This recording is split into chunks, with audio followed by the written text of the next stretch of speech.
Oleh karena itu, saya kasih satu amalan. InsyaAllah mudah-mudahan bermanfaat. Sedekah subuh.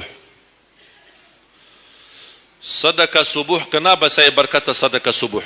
Bukan berarti tidak boleh sedekah di waktu yang lain. Semua sedekah boleh di setiap waktu dan setiap saat, hari Jumat maupun selain hari Jumat. Tapi sedekah subuh itu termasuk sedekah yang terbaik. Kenapa? Bukan kata saya, tapi kata Rasulullah sallallahu alaihi wasallam. Setiap waktu subuh Allah turunkan malaikat, tugasnya mendoakan orang yang bersedekah subuh hari. Allahumma a'ti munfiqan khalafa. Ya Allah, ganti yang lebih baik bagi orang yang infak di subuh hari. Ibu-ibu lagi halangan tidak salat, sebelum beraktivitas isi sedekah subuh. Anda tidak usah susah-susah mencari anak yatim dan orang miskin di subuh hari. Mulai hari ini masing-masing bikin kotak amal atau botol atau kaling, simpan di rumah. Setiap habis salat subuh sebelum beraktivitas isi sedekahnya. Apalagi kalau sedekah itu disertai doa. Begitu Anda sedekah, sebutkan hajatmu. Ya Allah, dengan berkah sedekah ini, ya Allah, saya ingin nikah. Mudahkan jodoh. Nikah lagi juga boleh doa, tidak apa-apa. Ada yang sedang melamar kerjaan, Anda isi, wallahi dahsyat, amalan ini wallahi dahsyat, manfaatnya banyak untuk menyembuh penyakit, menabulkan hajat, memudahkan urusan. Dan tidak pernah saya sampaikan amalan ini, semua alhamdulillah berhasil mendapatkan hajatnya. Begitu Anda isi, doa, ya Allah, dengan berkah sedekah ini mudahkan lamaran kerjaan saya. Ya Allah, dengan berkah sedekah ini mohon titipkan pahalanya untuk kedua orang tua saya. Kalau ada yang merasa dirinya suka marah, suka emosi, ya Allah, dengan berkah sedekah ini tenangkan hati dan jiwa saya agar tidak emosi lagi. Ya Allah, dengan berkah sedekah ini karuniai kepada aku anak penghafal Al-Quran. Bu, jemaah sekalian, saya berkeluarga 12 bersaudara, timnas. Dan kami memang sudah disusun satu lusin. 12 ini mempersiapkan kalau timnas kita belum mampu membawa juara, insyaAllah kami sekeluarga siap mengganti timnas. Alhamdulillah, dari saudara saya 12 ini 10 penghafal Al-Quran. Tapi orang tua saya awam. Percaya enggak? Orang tua saya bukan ulama, bukan kiai, bukan ustaz. Ayah saya belajar kelas 3 SD. Ibu saya tidak pernah masuk sekolah sama sekali. Sampai usia 40 tahun masih buta huruf, tidak bisa baca Quran. Tapi Allah berikan karunia keturunan penghafal Al-Quran. Berkat apa? Salat mereka dan sedekah mereka, termasuk doa. Itu berjuangan mereka. Alhamdulillah, sekarang ayah saya, ibu saya penghafal Al-Quran, yang jadi gurunya anaknya sendiri. Sekarang di Indonesia saya bawa 5 adik saya dan ditugaskan menjadi imam tarawih. Saya bawa mereka pindah dari Arab kemari. Ada 5. Yang perempuan sudah dinikahkan sama orang Indonesia, orang Jakarta.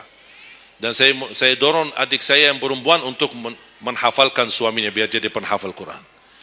Yang 4 laki-laki, ada yang 2 bawa istrinya masing-masing dari Arab, yang 2 lagi saya nikahkan di Indonesia sama orang Indonesia. Ada 1 sama orang Sunda, 1 sama orang Lombok. Jangan khawatir Bu, masih ada lagi.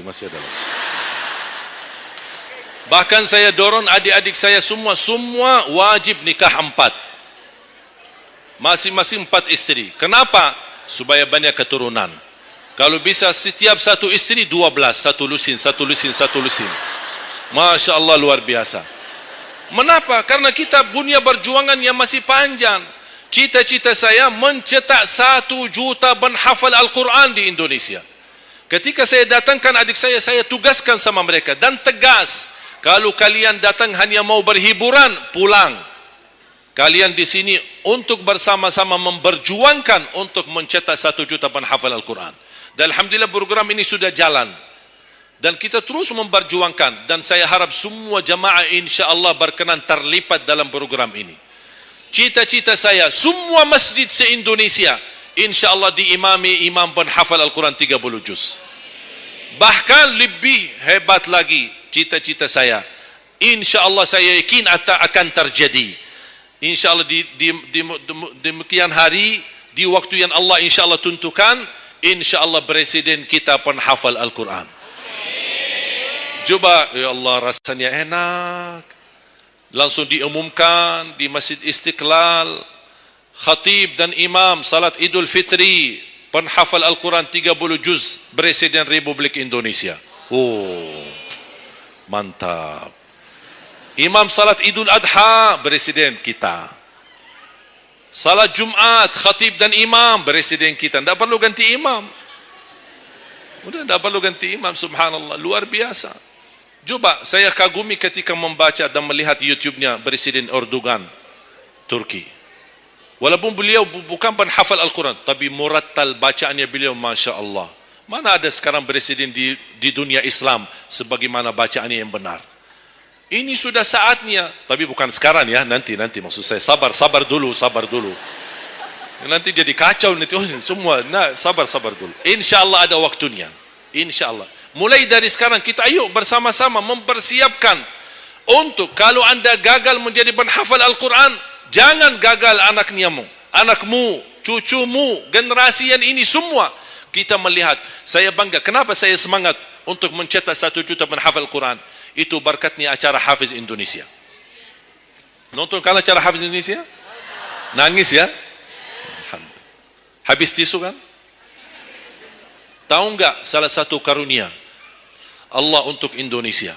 Ada teman saya berusaha punya TV di Arab.